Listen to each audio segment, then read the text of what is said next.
Hi, I'm Sean Corson, Chief Analytics Officer and co-founder at Daasity. Today, I'm going to talk a bit about UTM Parameters. UTM stands for Urchin Tracking Module. It's a system that was set up to allow website owners to accurately track and categorize traffic coming to their site. Let's take a look at how it works. I'm going to do a Google search for Nike shoes, and I'm going to click through one of the links that pops up here.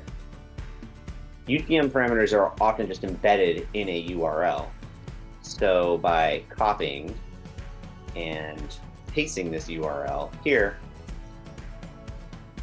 we can look at the UTM parameters that this company has set up.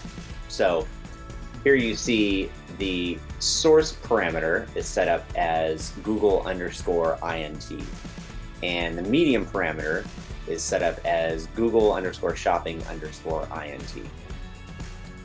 There's also a campaign parameter, a content parameter, and a term parameter. So this company has set these up so that when you click through that specific Google Shopping link, these UTM parameters will get attached to your visit to their site. So what does this mean? By setting up UTM parameters, a company is able to accurately track where visitors or customers are coming from.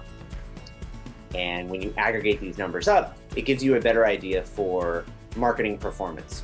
So perhaps you're spending money in multiple channels. You're spending money in Google and Facebook and Snapchat. By attaching UTM parameters to all of your ads, this lets you know which ads people are clicking through.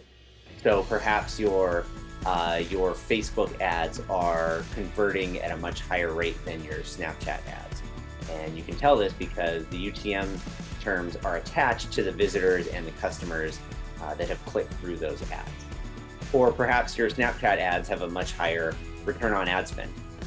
The only way to accurately calculate this is if you have consistent UTM parameters attached to all of your ads.